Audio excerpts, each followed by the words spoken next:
Allow AWS services to access file data using Amazon FSx for NetApp ONTAP S3 access points.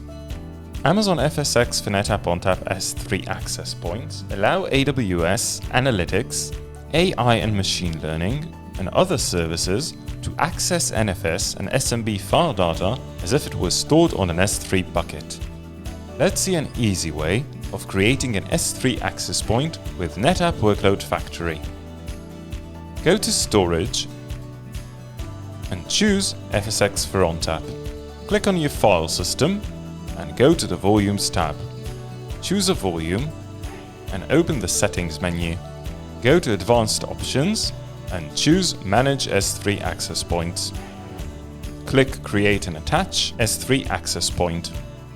In the pop-up, fill in the access point name, username, and click Create and Attach. You can now go to the AWS console and copy the S3 access point alias, and then add its volume to any service you want.